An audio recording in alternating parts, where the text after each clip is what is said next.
మధ్యలో అంతా కూడా స్టీల్ ప్లాంట్ ఏ విధంగా పరిరక్షించాలనే ఆలోచన.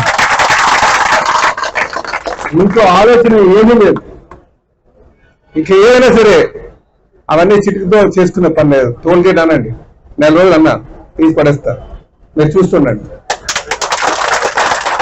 హౌస్ కమిటీ అన్నారు, అది పెద్ద సమస్య కాదు. ఏపీఐసి ప్లాట్స్ ఉన్నాయి, అది కూడా సమస్య కాదు. డౌట్ఫుల్ ఆర్ కార్డ్స్ ఉన్నాయి, అది కూడా సమస్య కాదు. ఇవన్నీ కూడా నేను తీసుకొస్తాను. కానీ ఈ ప్లాంట్ని ఏ విధంగా మనం ముందుకు తీసుకువెళ్ళాలి, ఇది భవిష్యత్ తరాలకి ఎంప్లాయ్మెంట్ ఇచ్చే విధంగా ఉండేటట్టుగా ఏం చేయాలి, పబ్లిక్ సెక్టార్లోనే దీన్ని కొనసాగించాలనే ఒక ఆలోచన ఎప్పటికప్పుడు అలాగా ఆలోచన చేస్తూనే ఉన్నది. Day and night. ఏది ఎక్కడ విడిచిపెట్టేటట్టు లేదు. నన్ను ఆలోచన విడిచిపెట్టట్లే. ఆలోచన ఎప్పుడైతే ఉందో ఈ మధ్యలో ఆ కసి అయితే ఉంది, ఆవేదన ఉంది, ముందుకు తీసుకెళ్లాలని. అయితే మనం పోరాటం నాటికి ప్లాంట్ దేంట్లో మర్చేస్తున్నారు? అప్పుడు మనం పోరాటం చేసిన నాటికి అదానిలో కలుపుతామన్నారు. అంతేనా కాదా? ప్రైవేటైజ్ చేయొద్దు, ఇది పబ్లిక్ సెక్టార్ లోనే కొనసాగించాలి అనే ఉద్యమాలు స్టార్ట్ అయ్యాయి. ఉద్యమాలు స్టార్ట్ అయిన తర్వాత మళ్ళీ ఏ స్టేజ్ తీసుకొచ్చారంటే మళ్ళీ లాస్ట్లో నడుపుతూ లాస్ట్లో తీసుకొచ్చేసారు. ఈరోజు కార్మికులందరూ కూడా మాట్లాడుతున్నారు. ఎక్కువ మంది సేల్లో కలుపుతారంటే సరే అందరూ క్లాస్ కూడా వస్తున్నారు. ఎందుకంటే మనలో మనకే నమ్మకం పోయింది. ఈ ప్లాంట్ మనం నడిపించలేమా అని ఒక ఆలోచన. సీనియర్ కార్మికుల మీద మనం అంటాం, జూనియర్ కార్మికుల మీద వాళ్ళు అంటాం. మనలో మనమే ఒకరి కాసు ఒకరు చూపించుకెళ్తున్నాం. ఆఖరికి సేల్లో కల్పేసిస్తే తలనొప్పి పోతుందిలే అని ఒక ఆలోచనకు వచ్చేసాం. సోదరులారా, ఒక్కసారి మీరు ఆలోచన చేయండి. ఈ ప్లాంట్ మనం నించోబెట్టాలి. ఈరోజు ప్రైవేటైజేషన్ లేదు. నేను మొన్న ముఖ్యమంత్రి గారి దగ్గరికి బీజేపీ నాయకులు అందరూ వచ్చారు. అందులో కేంద్ర సహాయ మంత్రి కూడా వచ్చారు, శ్రీనివాసరావు గారు.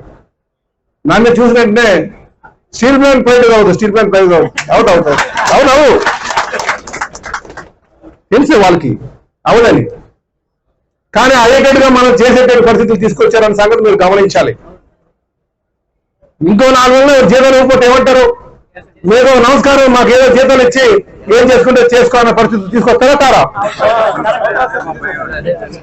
మీరు నా మీద ఒత్తిడి తేవాల్సిందే. నా ప్లాంట్ కి నించోబెట్టడానికి మీరు ఎటువంటి ఆర్థిక సహాయం చేస్తారో చేయండి. మా స్టీలు నువ్వు స్టేట్ గవర్నమెంట్ తో కొనిపెడిస్తావా? ఏదైతే గర్భంలో ఉన్నటువంటి మైన్స్, మ్యాంగనీస్ మైన్స్ ఉందో అది ఇప్పించవా? సర్పల్లో ఉన్నటువంటి శాండ్ మైన్స్ ఇప్పించవా? క్వాజ్ మైన్స్ ఇప్పించవా అని గత ప్రభుత్వం చేసినటువంటి దుర్మార్గం చెప్తాను చూడండి. ఏదైతే సర్పల్లో మైన్స్ కావచ్చు, గర్భంలో ఉన్నటువంటి మ్యాంగనీస్ మైన్స్ కావచ్చు, సర్పల్లో శాండ్ మైన్స్ కావచ్చు, మ్యాంగనీస్ శాండ్స్ క్వాజ్ కానీ, ఇది డీమ్డ్ 50 years అగ్రిమెంట్. అది ఇట్స్ ఏ డీమ్డ్ లీజ్. అంటే మీకు 50 సంవత్సరాలు ఇవ్వాల్సిందే. కానీ కొంత పాలసీతో 32 సంవత్సరాలు పూర్తి అయిన తర్వాత మళ్ళీ రెన్యూల్ చేయాలి. రెన్యూల్ చేయకుండా ఆ ఇసుకంతా అమ్ముకొని ఇంతవరకు ఆ ఫైల్ పెండింగ్ లో పెట్టారు. ఇది జరిగింది. కనుక నేను చెప్తున్నా, నేనంతా కూడా ఫైల్ తీసుకెళ్లి నిన్న క్యాబినెట్ లో కూడా ఇచ్చాను. క్యాబినెట్ లో డెసిషన్ తీసుకోమని. కానీ అది డీమ్డ్ మైన్స్. ఈరోజు మొత్తం మైన్స్ ఆఫీసులన్నీ కూడా సీజ్ చేసి ఉంచారు. కనుక దాని మీద డెసిషన్ లేకుండా అలా ఉంది. బట్ నేను చెప్తున్నాను, నెల 15 రోజుల్లో ఖచ్చితంగా ఆ మైన్స్ మీకు శాంక్షన్ చేపిస్తాను. ఏది సరిపల్లిలో ఉన్న శాండ్ మైన్స్ కావచ్చు, మ్యాంగనీస్ మైన్స్ కావచ్చు, క్వాజ్ మైన్స్ కావచ్చు, అది నాది బాధ్యత. ఇకపోతే స్టేట్ గవర్నమెంట్ తో మన సీనియర్ కార్మిక నాయకులతో మాట్లాడితే మీరు ఒక 2,000 కోట్లు సంబంధించి స్టీలు కాంపిటేటివ్ రేటుగా మీరు కొనిపించండి, అమరావతికి కానీ లేకపోతే పోలవరం కానీ రేట్ కాంపిటేటివ్ గా ఇప్పిస్తామని చెప్పేసి. ఎందుకంటే బయట స్టీల్ తో కంపేర్ చేస్తే 2,000 తేడా ఉంది మనకి. సేల్ స్టీల్ తో కంపేర్ చేస్తాయి. మేము కాంపిటేటివ్ రేటు ఇప్పిస్తే, ఎందుకంటే టెండరింగ్ వేసేటప్పుడు కాంపిటేటివ్ రేట్ స్టీల్ కాంట్రాక్ట్ తీసుకుంటారు. ఇది మనం కండిషన్ పెట్టాలి, ఈ స్టీల్ తీసుకోవాలని ఈ రేటు కదా. కనుక ఆ బాధ్యత నేను తీసుకుంటా. అటు అమరావతి నిర్మాణం కావచ్చు, దీనికి కావచ్చు. అంటే మన ఆర్థిక రంగం ఇంకొక 3,000 కోట్ల రూపాయలు కేంద్రంలో ఏదో విధంగా పెండింగ్ ఉందని చెప్తున్నారు. దాని మీద ఎంపీ గారిని తీసుకెళ్లి అది ఎలాగో తీసుకొద్దాం. అంటే నేను అన్నది మీ అందరి దృష్టి కూడా ఈ ప్లాన్ ను మనం నిల్చోబెట్టాలని ఒక ఆలోచన పెట్టుకోండి. నిల్చోబెట్టిన రోజు నీ కాల్ దగ్గర సేర్ వస్తాడు, లేకపోతే ఎంఎంటీసీ వస్తాడు, ప్రతి ఒక్కరు వస్తాడు నీ దగ్గరికి. ఇది మీరు ఆలోచన చేయాలి కార్మికులారా. మనలో మనం పాయింట్అవుట్ చేసుకోవద్దు. ఏదైనా ఉన్నా సరే నాకు చెప్పండి. నన్ను నమ్మి ఇంత ఓట్లు వేశారు. నేను ఈరోజు చెప్తా, నిన్న మా టెలికాన్ఫరెన్స్ లో మొత్తం ఒక 30,000 మంది ఉన్నారు. మా నాయకులందరికీ కూడా చెప్పింది ఒకటే, ఈరోజు నాకు స్టీల్ ప్లాంట్ వల్లే ఈ మెజార్టీ వచ్చింది. స్టీల్ ప్లాంట్ పరిరక్షణే నా ధ్యేయం. నాకు స్టేట్ ప్రెసిడెంట్ ఇచ్చినప్పుడు కూడా నేను ఒకటే అడిగాను, నాకు డిమాండ్ ఏం లేదన్నా, నాకు మంత్రి ఇస్తాడు, మంత్రి ఇవ్వరు అని నేను ఏ రోజు ఆలోచించలేదు. స్టేట్ ప్రెసిడెంట్ ఇస్తారు, స్టేట్ ప్రెసిడెంట్ ఇవ్వరు అని ఆలోచిస్తుంది. నాకున్నటువంటి ఒకటే ఒక లక్ష్యం స్టీల్ ప్లాంట్ పరిరక్షించడం. కనుక నా పోరాటం పార్టీలో గుర్తుంది, అధినాయకులకు తెలుసు, నా మొండితనం కూడా వాళ్ళకి తెలుసు. ఖచ్చితంగా ఈ ప్లాంట్ ని మనం పరిరక్షించే ధ్యేయంగా వెళ్దాం. మీ అందరూ కూడా, యువ కార్మికులందరూ కూడా దీన్ని నించోబెట్టడం ఎలాగా అనేది ఆలోచన చేయండి. దానికి నించోబెట్టలేమని ఆలోచన పెట్టుకోవచ్చు వల్ల సుమా నించోబెట్టగలం. మీరు సంకల్పించుకోండి, మీరు ఆలోచన చేయండి. దానికి కావాల్సినటువంటి ఆర్థిక సాయం అని నాకు చెప్పండి. అలాగే ఇందాక సోదరులు మాట్లాడుతూ ముందు ఎంపీ గారితో రివ్యూ పెట్టమన్నారు. ఆయన నిన్నే ప్రమాణ స్వీకారం చేశారు. 1వ తారీఖు వరకు కూడా అక్కడ నడుస్తుంది సెషన్. వచ్చిన తర్వాత ఆయన వచ్చిన వెంటనే నేను డేట్ తీసుకొని అందరూ సేల్ మేనేజ్మెంట్, మన స్టీల్ ప్లాంట్ మేనేజ్మెంట్ తో, కార్మిక నాయకులతో మీటింగ్ ఏర్పాటు చేసి ఖచ్చితంగా మనం తీసుకోవాల్సిన నిర్ణయాలు మనం తీసుకుందామని చెప్పి సందర్భంగా తెలియజేస్తున్నాను. సోదరులారా, ఈరోజు పడుకోబెట్టి మనతోనే బయటకు అమ్మిద్దామనే ఆలోచనలో ఉన్నారు. కనుక ఎవరిని కూడా మనం బతకాల్సిన అవసరం లేదు. దీని ఇంకో మాట కూడా చెప్తా, ఈరోజు రాష్ట్ర ప్రభుత్వానికి బాధ్యత ఉంది. 8,000 మంది ఈరోజు నిర్వాసితులు వెయిట్ చేస్తున్నారు. నిర్వాసితులకు ఏం సమాధానం చెప్పాలి నేను? 30 సంవత్సరాల క్రితం టీచర్స్ అందరినీ తీసుకొని ఈరోజు నిష్ఠాసార్ పో అంటే సమాధానం ఎవరు చెప్తారు? ప్రజాప్రతినిధిగా మీరే చెప్పాలి. నాది బాధ్యత. ఓట్లు వేసిన వారికి సమాధానం చెప్పాల్సినటువంటి బాధ్యత. కనుక ఎవరన్నా రోడ్లో పెట్టేస్తానంటే చూస్తూ ఊరుకునే పరిస్థితి లేదని ఈ సందర్భంగా తెలియజేస్తున్నా. కనుక సోదరులారా, ఆర్థిక పరమైనటువంటి సహకారం అందించి ఈ ప్లాంట్ ని నడిపించేటట్టుగా మీరు నాకు చెప్పండి. ఇంకా ఈ విధంగా ఇక్కడ దోపిడీ జరుగుతుంది, నేను దాని మీద స్పందిస్తాను. నేను చెప్తున్నాను, మీరు ఎప్పుడు పిలిచినా నేను మీకు అందుబాటులో ఉంటా.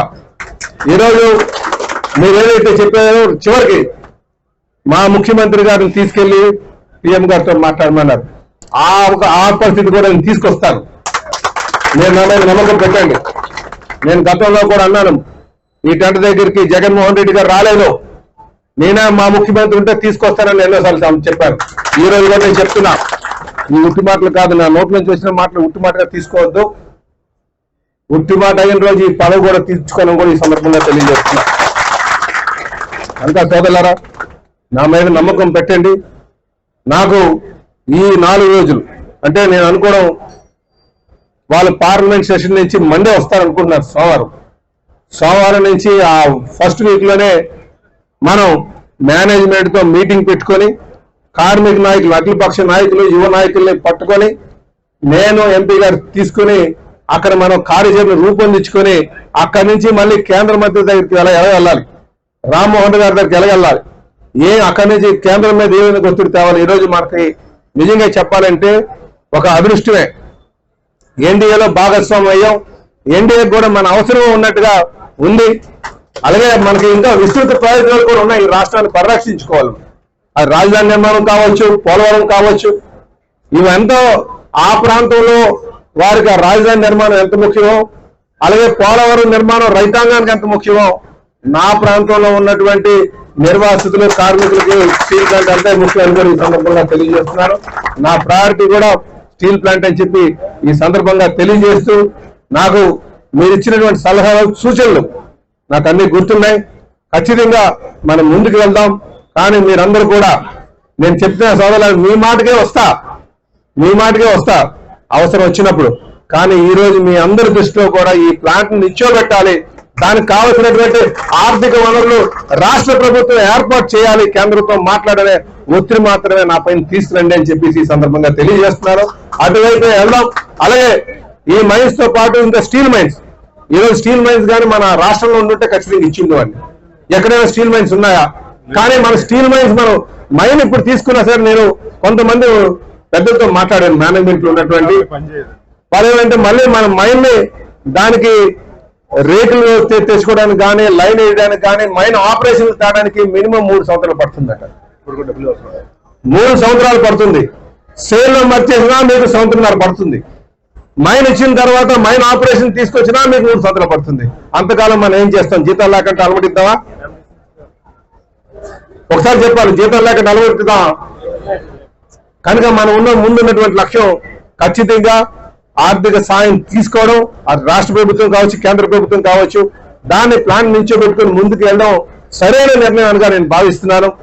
లేదు ఇక్కడ అవదు అన్న తర్వాత ఖచ్చితంగా సేల్ మర్జర్ కోసం మనం అడుగుతున్నాం. అందులో డిమాండ్ ఆల్రెడీ ఉంది. ఆ డిమాండ్ కోసం మనం వెళ్దాం. కొంతకాలం వెళ్ళిన తర్వాత సేల్ మర్జర్ ఎందుకు ప్రైవేటైజ్ చేస్తే పోయే కదా అన్న ఇది కూడా చేస్తాం. మనం బాగా గుర్తుంచుకోవాలి. అందుకనే ప్లాన్ నడిపిద్దాం ఒక ఆలోచనకు వద్దాం, నిల్చోబెడదాం ఒక ఆలోచనకు వద్దాం. ఈ రోజు కావాల్సినటువంటి ఆర్థిక సహాయం వైపు మనం దృష్టి పెడదామని చెప్పేసి నాకు తెలియజేస్తాం.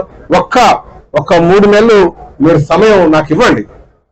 ఈ 3 నెలల్లో మనం ఎటువంటి సహాయ సహకారాలు అందిద్దామని చూసిన తర్వాత మళ్ళీ మనం కూర్చొని ఎప్పటికప్పుడు మనం కూర్చొని ఆలోచన చేసుకోవాలి. ఒకరినొకరు నిందించుకోవడం కాదు. నేను చిత్తశుద్ధితో చేస్తా, నేను నిస్వార్థంగా చేస్తా, మీరు నన్ను నమ్మండి, నా మీద బాధ్యత పెట్టండి.